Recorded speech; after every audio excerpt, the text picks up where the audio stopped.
आज हम लेके आए हैं नए क्वेश्चंस के साथ आप लोगों के सामने। एमए एमएससी होम साइंस से एंट्रेंस एग्ज़ाम देने वाले स्टूडेंट्स के लिए ये सारे क्वेश्चंस हैं और ये क्वेश्चन आपके एग्ज़ाम के पर्पज़ से बहुत ही इम्पॉर्टेंट क्वेश्चन है। और आपके एंट्रेंस एग्ज़ाम में ऐसे ही क्वेश्चंस आएंगे, ऐसे ही टॉपिक से आएंगे और यही सब टॉपिक आपको पढ़नी है और इन्हीं सब क्वेश्चनों से रिलेटेड क्वेश्चन आपको पढ़ने हैं। तो आप पूरे वीडियो को बहुत ध्यान से देखिए। इससे पहले मैंने बहुत सारे वीडियोस बना चुके हैं, तो आप मेरे चैनल को सब्सक्राइब करिए और डिस्क्रिप्शन लिंक में जाके और सारे वीडियोस देखिए और सब्सक्राइब कर दीजिए, जिससे आपको हर रोज़ के वीडियो मिलते रहें और आपको ज़्यादा से ज़्यादा क्वेश्चंस की जानकारी हो, आप ज़्यादा से ज़्यादा क्वेश्चन पढ़ सकें। क्योंकि आपको एंट्रेंस एग्ज़ाम में बहुत क्वेश्चंस तो हार्ड नहीं आते हैं, मगर क्वेश्चंस कैसे आते हैं आपको इस वीडियो से पता चलेगा। तो आपको ज़्यादा हार्ड भी नहीं पढ़ना है और ज़्यादा नॉर्मल क्वेश्चन भी नहीं पढ़ने हैं, आपको होम साइंस से ही रिलेटेड क्वेश्चन पढ़ने हैं। तो अब वीडियो की तरफ बढ़ते हैं और हमारे क्वेश्चंस क्या हैं, हमारे टॉपिक्स क्या हैं या फिर क्या चीज़ें देखते हैं। तो क्या है पहला कि अन्न में कार्बोज, जो अनाज होता है उसमें कार्बोज कितना होता है, तो 60 से 80 होता है। प्रोटीन 6 से 12% तक होता है। और अनाजों के छिलके में सेल्यूलोज, जो अनाजों का छिलका होता है वो सेल्यूलोज का बना होता है। और एब्रियोन, बीज का यह भाग प्रोटीन, थायमिन तथा फास्फोरस का बना होता है। जो एब्रियोन कहते हैं, मतलब एब्रियोन बीज का एक भाग होता है जिसको एब्रियोन कहते हैं, ठीक है। उस एब्रियोन में प्रोटीन, थायमिन तथा फास्फोरस मतलब वो बना होता है। भ्रूणकोश, जो बीज का भ्रूणकोश होता है यह स्टार्च, प्रोटीन, वसा तथा खनिज लवण पदार्थों का योग होता है। मतलब जो भ्रूण है, भ्रूणकोश में उसके स्टार्च, प्रोटीन, वसा और खनिज लवण ये पाए जाते हैं। तो अन्न में कार्बोज 60 से, मतलब आपको अगर क्वेश्चन पूछ लिया अनाजों में कार्बोज की कितने प्रतिशत कार्बोज पाए जाते हैं, तो 60 से 80% कार्बोज पाए जाते हैं। प्रोटीन अगर पूछेगा तो प्रोटीन 6 से 12% पाए जाते हैं। ऐसे क्वेश्चन पूछ सकता है। तो और या फिर ये भी पूछ लेगा कि जो अनाज होते हैं उनके छिलके किससे बने होते हैं, तो उनके छिलके सेल्यूलोज से बने होते हैं। जैसे कि एक बार पूछा था अंडे के छिलके में क्या पाया जाता है, तो अंडे के छिलके को क्यूटिकल कहते हैं। ऐसे करके ऐसे ही क्वेश्चन पूछे जाते हैं। नेक्स्ट, जनन कोशिका। यह भाग बीज के अंकुरण वाला स्थान है जिसमें राइबोफ्लोविन की मात्रा पाई जाती है। अंकुरण वाला स्थान जो होता है उसमें राइबोफ्लोविन की मात्रा पाई जाती है और उसको हम लोग जनन कोशिका कहते हैं। अगर जनन कोशिका किसे कहते हैं तो वो पूछ लेगा, तो अंकुरण वाला स्थान आपका ऑप्शन दे देगा, कुछ भी ऑप्शन दे देगा, तो आपको होगा बीज का अंकुरण वाला स्थान। और इसमें ये भी पूछ सकता है बीज के अंकुरण वाले स्थान में क्या पाया जाता है, किसकी मात्रा अधिक पाई जाती है, तो राइबोफ्लोविन की मात्रा अधिक पाई जाती है। चने के द्वारा आयरन तथा प्रोटीन प्राप्त होता है। चना जो है हमें आयरन और प्रोटीन देता है। और नेक्स्ट हमारा है भारत में चावल 2 प्रकार के होते हैं। मतलब अगर क्वेश्चन करता है आपसे चावल कितने प्रकार के होते हैं, तो चावल 2 प्रकार के होते हैं, भुजिया चावल और अरवा चावल। और चावल जो भुजिया चावल कैसे बनता है, देखिए चावल जो उबाल कर या फिर उबलने के बाद सुखाया जाता है उसे भुजिया चावल कहते हैं। चावल में कार्बोज अधिक मात्रा में पाया जाता है। चावल में आप सभी जानते हैं कार्बोज अधिक मात्रा में पाया जाता है। दूषित मकई के प्रयोग से पेलग्रा रोग हो जाता है, ये भी है। और नियासिन की कमी से भी पेलग्रा होता है, तो ये याद रखना है, नियासिन की कमी से भी पेलग्रा रोग होता है और दूषित मकई से भी होता है। शकरकंद में कार्बोज 16% तथा शर्करा 12% पाया जाता है। गाजर विटामिन ए का अच्छा स्रोत है। जो गाजर है वो हमारा विटामिन ए का अच्छा स्रोत माना जाता है। आगे बढ़ते हैं। भोजन, फिर नेक्स्ट हमारा है कि भोजन को कितने भागों में बांटा गया है। तो ये भी इम्पॉर्टेंट क्वेश्चन है कि भोजन को कितने भागों में बांटा गया है। भोजन को हमारा 5 भागों में बांटा गया है। पोषक तत्वों के आधार पर, कार्य के आधार पर, नौरत्ता के आधार पर, उद्गम के आधार पर, रासायनिक प्रकृति के आधार पर। पोषक तत्वों के आधार पर भोजन को कितने भागों में बांटा गया है, तो पोषक तत्वों के आधार पर भोजन को भी इसमें 3 भागों में बांटा गया है। शरीर निर्माणात्मक तत्व, मतलब शरीर निर्माण के लिए हमारा प्रोटीन, विटामिन और खनिज लवण, ये 3 तत्व जो है खनिज निर्माण के लिए आवश्यक होते हैं। ऊर्जा प्रभाव प्रदान करने वाला और शरीर की रक्षात्मक। कार्य के आधार पर भी है, नौरत्ता के आधार पे और उद्गम के आधार पर और रासायनिक प्रकृति के आधार पर। देखिए नेक्स्ट क्वेश्चन तो हमारा था कि पोषक तत्वों के आधार पर भोजन कितने भागों में बांटा गया था, 3 भागों में बांटा गया है, शरीर निर्माण, ऊर्जा प्रदान और शरीर रक्षात्मक। इसमें हमारा प्रोटीन, विटामिन, खनिज लवण उपयोग होता है। शरीर निर्माण के लिए प्रोटीन, विटामिन और खनिज लवण उपयोग करते हैं, आपको याद रखना होगा। नेक्स्ट हमारा आता है क्वेश्चन WHO की स्थापना कब हुई थी। तो WHO बहुत ही इंपॉर्टेंट क्वेश्चन है, इसको हम लोग संयुक्त राष्ट्र संगठन भी कहते हैं, और ये जो है क्या कहते हैं, उच्चतम स्वास्थ्य प्राप्ति कराने के लिए ये संस्था बनाई गई थी क्योंकि हमारा जो स्वास्थ्य है वो WHO के तहत सारा जो भी स्वास्थ्य के लिए जो भी योजनाएं होती हैं WHO के तहत होती हैं।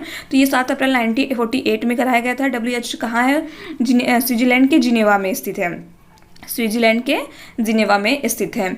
और भारत में क्या कहते हैं, ये भारत में WHO का मुख्यालय कहाँ है, तो ये नई दिल्ली में है।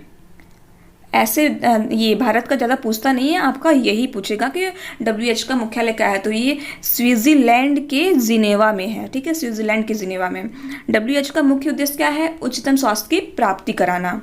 तो आपको याद रखना है WHO की स्थापना कब हुई थी, कहाँ हुई थी और क्यों हुई थी। तो इसकी स्थापना 7 अप्रैल 1948 में हुई थी, स्विट्जरलैंड में हुई थी, स्विट्जरलैंड के जिनेवा में हुई थी, और उच्चतम स्वास्थ्य की प्राप्ति के लिए। नेक्स्ट है यूनिसेफ की स्थापना कब और कहाँ की गई थी। तो यूनिसेफ की स्थापना जो है द्वितीय युद्ध के बाद 11 दिसंबर 1946 में न्यूयॉर्क में की गई थी, न्यूयॉर्क में की गई थी। और इसका जो मुख्यालय क्या है, कोपेन में, टोक्यो में, सिडनी में यूनिसेफ की राष्ट्रीय शाखा है, नई दिल्ली में भी इसकी शाखा है। इसका मुख्य उद्देश्य है आर्थिक सहायता एवं सहयोग देना, इसका मुख्य उद्देश्य आर्थिक सहायता एवं सहयोग देना। भारत में सन 1949 में अपना कार्यक्रम आरंभ किया था, ये भारत में 1949 में अपना इसका कार्यक्रम स्टार्ट हुआ था। क्वेश्चन है कि हमारा कौन सा विटामिन जो है कैल्शियम तथा फास्फोरस का अवशोषण के लिए आवश्यक होता है। तो देखिए कैल्शियम और फास्फोरस ये जो है दांतों के लिए बहुत ज़्यादा आवश्यक होता है। तो ये भी आपको क्वेश्चन कर सकता है, दांतों के लिए आवश्यक क्या है, कैल्शियम, फास्फोरस, या फिर मतलब जैसे आप लोग सभी को तो पता है विटामिन डी तो दांतों के लिए आवश्यक होता है, कैल्शियम भी दांतों के लिए आवश्यक होता है, लेकिन फास्फोरस भी जो है हमारे दांतों के लिए आवश्यक होता है। और कैल्शियम फास्फोरस का अवशोषण जो विटामिन डी करता है। तो अगर आपको दांतों के लिए पूछा है कि कोई भी तीनों में से ऑप्शन देता है तो आप ये तीनों याद रखिए, कैल्शियम, फास्फोरस और विटामिन डी। विटामिन बी से, यहाँ पे बी नहीं है, विटामिन डी है, सॉरी, ओके। विटामिन डी से बालकों में कौन सी बीमारी होती है। तो बालकों में रिकेट्स होती है। विटामिन डी से बड़ों में कौन सी, ऑस्ट्रोमलेशिया। ये क्वेश्चन में बहुत इंपॉर्टेंट है कि विटामिन डी से कौन सी बीमारी होती है, तो ऑस्ट्रोमलेशिया भी आप लोग को याद रखना है।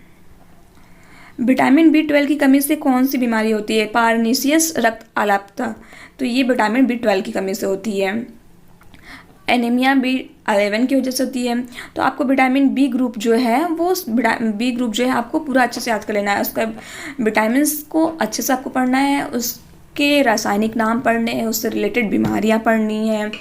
और विटामिन बी जो है वो अक्सर पूछता है, विटामिन बी में B1, B2, B3, B6, B12 ये सब चीज़ें पूछती हैं।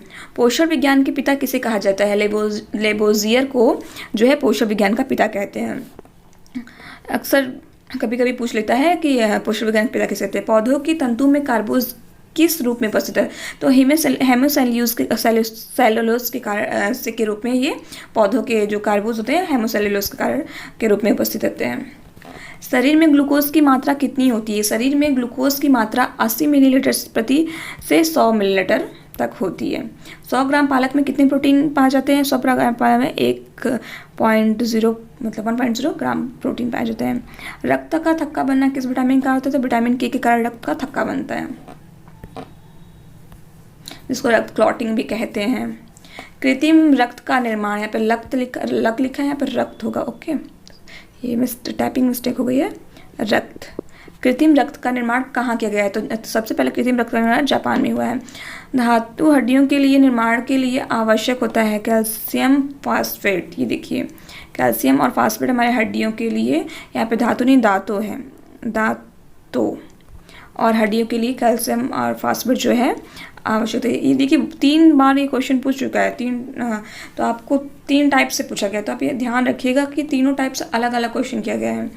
तो एक है कि कैल्शियम और फास्फोरस का अवशोषण हो सकता है, और दांतों के लिए आवश्यक क्या है, फिर यहाँ पे दांतों हड्डियों के निर्माण के लिए आवश्यक क्या है।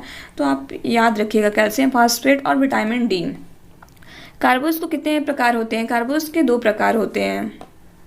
कौन कौन से? इसका शर्करा में गुड़ है, चीनी, शहद इत्यादि जो है हमारे शर्करा में आते हैं। स्टार्च में गेहूँ, चावल, मक्का, आलू, ये सब हमारा इसमें आता है, स्टार्च में आता है। त्वचा और आँखों की सुरक्षा के लिए भी कौन से विटामिन आवश्यक है? तो विटामिन ए जो है हमारे त्वचा और आँखों की रक्षा करता है। और खाद्य मिलावट अधिनियम कब लागू हुआ था? 1954 ईस्वी में खाद्य मिलावट अधिनियम लागू किया गया था। नेक्स्ट क्वेश्चन है हमारा कि खमीरीकरण के लिए तापमान कितना होना चाहिए? तो खमीरीकरण के लिए हमारा तापमान 28 डिग्री सेल्सियस से 35 डिग्री सेल्सियस तक होना चाहिए।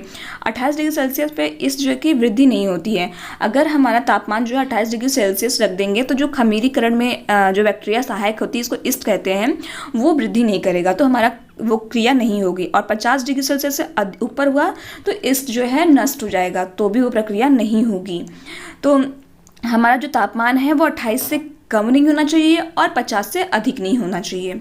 खमीरीकरण में पदार्थों का पीएच मान कितना है? खमीरीकरण जो होता है वो अम्लीय होता है, तो उसका पीएच मान 6 से 8 होता है।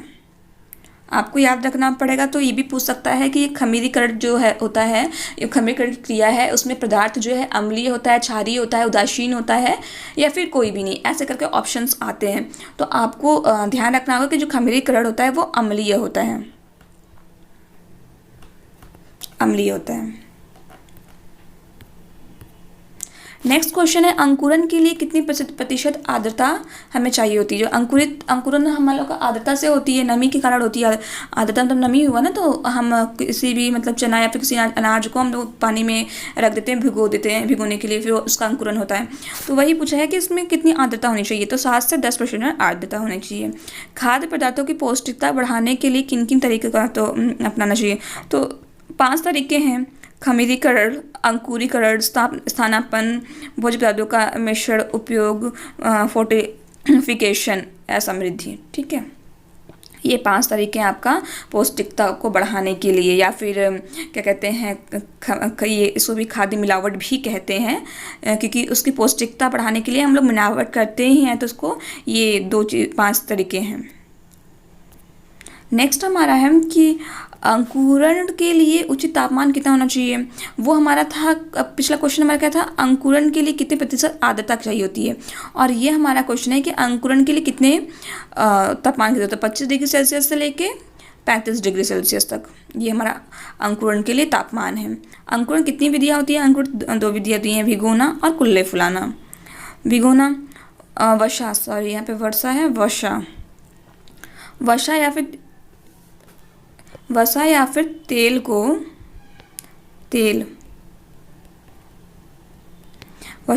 अधिक देर तक गर्म करने से एक हानिकारक पदार्थ उत्पन्न होता है, उससे कहते हैं एक्रोलीन। ये भी बहुत ही इंपॉर्टेंट क्वेश्चन है। मतलब वसा या तेल को अधिक देर तक गर्म करेंगे या फिर उसको खुला छोड़ देंगे तो एक्रोलीन नामक एक हानिकारक पदार्थ है जो उसमें उपस्थित होता है। बीएमआर कौन सी परिस्थिति में कम होता है? कुपोषण या व्रत की अवस्था में बीएमआर कम होता है। बीएमआर हम बॉडी में ऊर्जा की नाप, मतलब ऊर्जा जो है हमारी किस अवस्था में ऊर्जा बढ़ रही है, किस अवस्था में ऊर्जा घट रही है, तो उस चीज़ को हम लोग बीएमआर से नापते हैं। तो कुपोषण है मतलब व्यक्ति की एनर्जी कम हो रही है, कुपोषण में व्यक्ति बीमार है तो उसका बीएमआर जो है कम होगा। व्रत में भी कुछ खाएगा पिएगा तो एनर्जी मिलेगी नहीं है, तो इसमें भी बीएमआर आपका कम होगा।